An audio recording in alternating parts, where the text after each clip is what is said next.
if I could find the plot for it. Because I don't know if this would be a sequel plot or if it would be something in the middle of an arc. And I kind of want it to be a sequel. I don't think it's like a sequel, because it sounds like it just comes from chapters that are much later. It sounds like that, yeah. Much later. We'll adapt two stories. First, the Two Shots bonus chapter from the 7th manga volume, which told the story of how Kurama and Hiei met. Okay, so that would be something I'd be interested in. And then the penultimate chapter, All or Nothing, featuring the main characters reuniting to solve a hostage crisis in the spirit world. Okay, now I want to see these. Now I kind of want to see these, but unfortunately, it's not coming to the States. This'll be quick. Please stop right now. What the heck, Funimation? Yeah, what the heck? You were 100 episodes behind on Dragon Ball. And now you're not doing Yu Yu Hakusho when you just barely released the new Blu-rays. The heck is wrong, man? Let's see. Yeah, it's Shueisha that has it. So that would be Funimation that would still get it, but Well, theoretically. Theoretically, yeah. Licensed by Funimation. Ugh. Oh, that's frustrating. And of course, Gundam 00 is probably just going to go to streaming. But that's weird. So it went from being a movie to a third season in a movie. Like, why? I get that there were some loose ends at the end of season 2, but not enough to do a movie, or not enough to do a whole season on. What are you gonna do? Go 10 years into the future and have another? I don't know. This blew up my brain. This just blew up my freaking brain, Alex. What on earth could you possibly do? I have no idea. I don't know either. This hurts.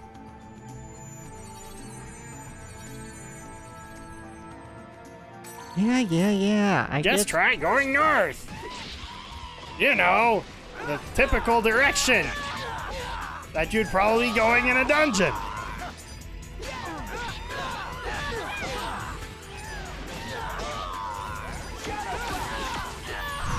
Sounds like he's saying ghetto slash.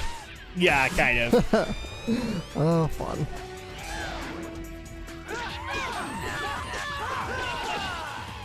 Ooh.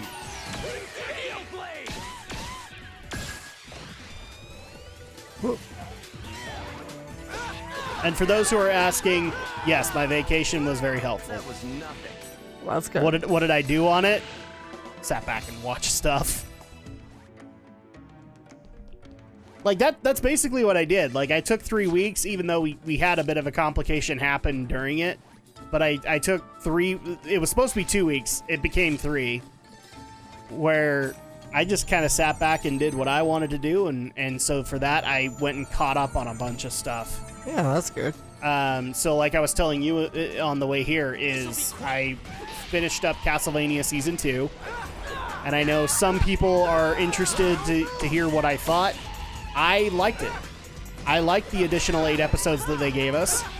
I loved a lot of the Easter eggs that were in it, and I was confused at others because it really feels like Adi Shankar is rewriting Castlevania lore, which is fine, I suppose. Because, you know, we can have TV canon and it doesn't have to be the canon of the games. Basically, what they tried to do was, to bring Alex up to speed is, so you know the plot of Castlevania 3. Right. All right? Well, we haven't gotten to this yet, but there is a PS2 game called Curse of Darkness that is set right after the events of Castlevania 3. Mm-hmm. And it kind of goes alongside it because some of the characters that you meet were actually involved in Trevor Belmont's war against Dracula. Specifically 2 what are called Devil Forge Masters. Right. Named Isaac and Hector. And in Curse of Darkness, you play Hector.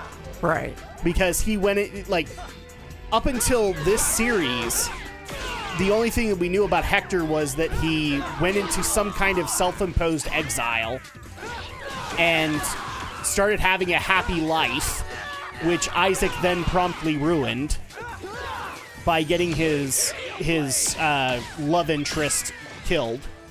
And therefore, he now has kind of a revenge boner for Isaac, and that's the plot of Curse of Darkness, is that he's going to take care of Isaac. Yeah. So what this series tried to do was, it tried to reintroduce Hector and Isaac, but in a different way to be able to bring in, I guess, new canon to the characters. I mean, for crying out loud, the first major difference that they did was Isaac himself. Because, well, I'm just going to go ahead and say it. He was a white dude in the PS2 game. He is now a black dude in the Netflix series. Do I care? Not really. Not really, just because the way that the character was built in the PS2 game, he was goth. Fine. You could change that. I don't care. All right. But they kind of changed Hector's character around that makes me kind of turn my head. But the rest I loved. Like, I especially, I don't know. Have you seen season 2? No. I love the relationship between Alucard and Trevor. Hey, we got a trophy. Yay! Fighter in training. Oh, and by the way, you still haven't updated your system. Shut up! Harry's orb. Because you saw the first 4 episodes, so you kind of saw like how they introduced each other. Yeah. But there's not a whole lot that changed in that relationship. All right. And so there's the best way I know how to encapsulate it all is in one of the episodes, I can't remember which one, they are leaving Grezit. Point. East. No, south. South. Good. Now go forth. So they're getting ready to leave the town of Grezit, which is where they were in the first season. Right. And Sypha is going to go off and get a coach, but she's afraid to leave Alucard and Trevor alone because they might try to kill each other. Right. And they're like, no, we're totally adults, and we can just sit here and have a conversation while you go get a coach. It's like, okay. And then the next thing that happens is Trevor looks at Alucard and goes, eat shit and die. And Alucard's like, yes, fuck you. And that's pretty much their relationship. It's definitely not what I expected when he spawned another one. When playing the NES game, but I love it. It was so great. Rengeki! But the whole series is just full of Easter eggs of Castlevania. In fact, the coolest Easter egg in it is we actually get to have a combat section in Dracula's castle between the trio and Dracula's army, so to speak. And all the while that's happening, you get a chorus version of Bloody Tears. Oh, nice. So the Castlevania 2 overworld thing. And it's so awesome to listen to that and go, oh my gosh, I know that sound. I know that song. That's cool. This is it. Do or die. Look at the map and decide for yourself. Oh, great. Thanks. And then you get a bunch of Easter eggs because they basically go to the Belmont Vault to go and get appropriate weapons to take on Dracula. And throughout the whole area, you just find all of these Easter eggs to the games. All the sub-weapons and cabinets. Nice. I like that. That's cool. In the top floor, there's like a skeletal, you know those big chain skeletal lizards that will go up and down? Right. They have one mounted. Oh, nice. And it looks awesome. Well, that's that, I guess. So, yeah, no, compared to Season 1, which I kind of poo-pooed on, mainly because of its length, this I loved. And what was interesting about it is Season 2, so you know that Castlevania has been approved for Season 3. Right. Well, I think I'm going to go ahead and spoil this because it's been that amount of time, and I don't think you're going to go watch it. They kill Dracula. Oh, wow. At the end of it. So Trevor's arc is done, roughly. Let's do our best. So I like the idea that season 3 might actually, like, go into Curse of Darkness's arc. And maybe have Hector come out and fight Isaac. Or they could go further into the Belmont lineage and we get Christopher Belmont. There's lots of potential. I mean, the series literally ends with Dracula dead and Trevor and Sypha going off to have more adventures together while Alucard stays at Dracula's castle to go put himself to sleep again. And it's like, oh, okay, well, yeah, let's do a third season where we have maybe another Belmont or go another direction. I'd love that.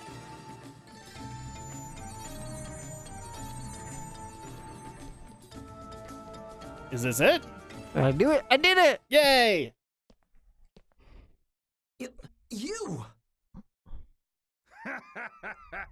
So you finally come. Well, not exactly what you'd call easy now, was it?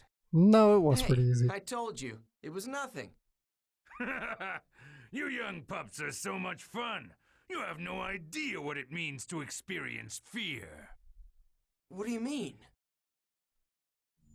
Hey! Wait a minute. That's all I get out of this? Douche move. I know. Medic pendant. Okay, well that's helpful. Let's see. The something. Magic knowledge. I am curious what it is. Yeah. Oh. Equipment, there we go. I gotta start selling some stuff. Accessory level 24. So you have to be level 24 to use it? Yeah. Okay. To Making sure I town. understand that. All right, back to... A C. You got a C. I'm smart. I can play video games. Pretty average. Just, you know, C average. Got to fight at the arena to raise my rank. Yeah. All right, so So we're gonna go do some arena fights now. are you ready to do some PvP, Alex? Yeah, ready to do some PvP. Even though it's not player versus player, it's more player versus AI. Well, yes, in the context of this real game. Yes. All right. This is gonna be fun. Hopefully. And let's make a backup save. Yes. Just in case we have issues. Because it's not unheard of Yeah, not unheard of. to have issues. Do you want my autograph? No, because I don't know who you are. Let's see. We'll just do survival battle and alright. EKA kicks. Eka kicks? Echo kicks, I don't know. I don't know.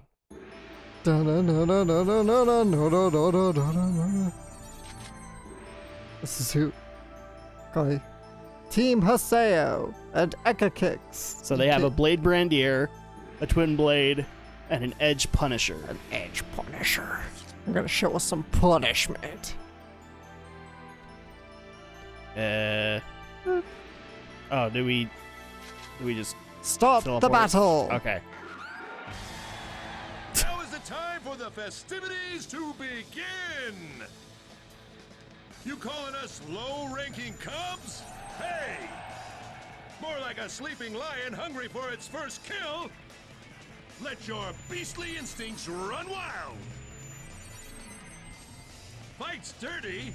Nice compliment!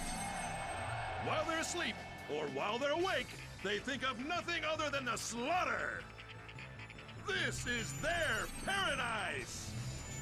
Hey, ESPN, this could have been you 10 years from now. Except you still have people on your staff that are like, no, we're not going to cover them video games. Never mind that we covered the spelling bee. Yeah, exactly. You cover spelling bees, chess matches. Those are official sports, but video games aren't, huh? That's stupid. Good job, Adelie. Boom. Oh, I thought we killed one. Ah, dang it. Okay, so they're pointing out the leader. What happens if you kill the leader? Then the match ends. Oh, really? Yeah. Okay. That's really what you want to focus on. So if they killed you, then the match would end too. Yes. Very interesting. Because what happens if your leader's, well, a Joey Wheeler? Duelist Kingdom version. Where he doesn't really know what he's doing. Oh, we got the Beast Awakening. Let's do it! Let's kick some ass! Yeah! Actually, you kind of want to try and finish the battles quickly, because the quicker you do, the more health and SP you regain. Gotcha. All right, so we won our first round. Yeah! And you still get experience, which is nice.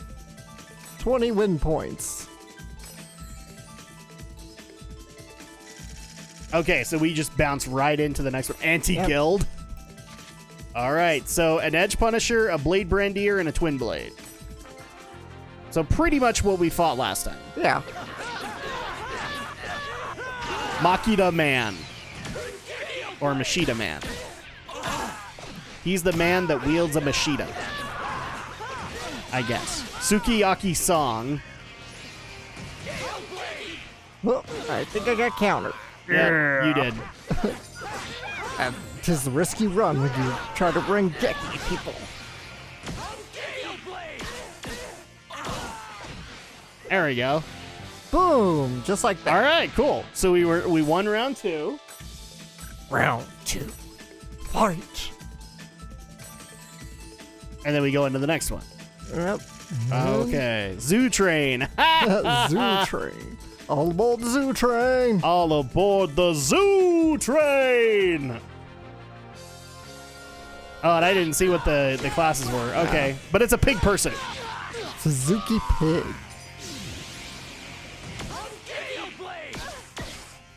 Teach you to try and attack me. Well, they're still attacking you, so I guess they didn't learn their lesson. True. Ow. Ow. Okay, this one is proving to be at least a little bit of a challenge.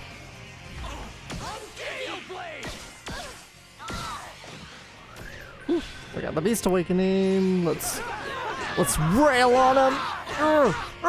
Almost there. Almost there. Oh. Oh, I thought the pig guy was the leader. Nope. He is not. Winner, Haseo. Okay. Well, we're doing pretty well here. I'm very happy with our results. Heel Dancer. Oh, no. So, Twin Blade, Blade Brandier, and Harvest Cleric.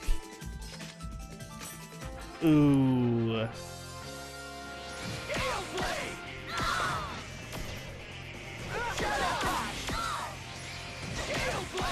So this one technically does have a healer. Yeah. So we have to kill this guy before heals go off. That's the ideal. Or I mean, you could technically go the route of killing the healer. And done. Which would be technically the PvP way to do it. Yes. Rule number 1 of PvP: kill the healers. All right, so. Holy crap, how many rounds do you do? Love Gramps. Love Gramps. Blade Brandier, Shadow Warlock, Edge Punisher. Okay. Pretty standard. I can't remember. It's not how many rounds, but survival is just the quickest, easiest way to rack up points quick. Okay. I mean, if you want to try and be real quick about it, I guess you could go individual fights and pick real strong teams, but I think survival's just a more efficient and quicker way. Something tells me that the further you get into the survival battle, the higher difficulty it gets. Possibly. So at that point, they'll start wrecking you. And good grief. Probably start you at that difficulty again, or at least 2 steps below it. Yeah. Oh, there we go. And we got 167 win points and 3,000 gold, or 300. And we went up more in the ranks. Was one of them Akatsuki? I don't know, maybe. Oh my gosh, more Naruto references. All right, more survival battle. Yeah. Morning Thunder. Morning Thunder!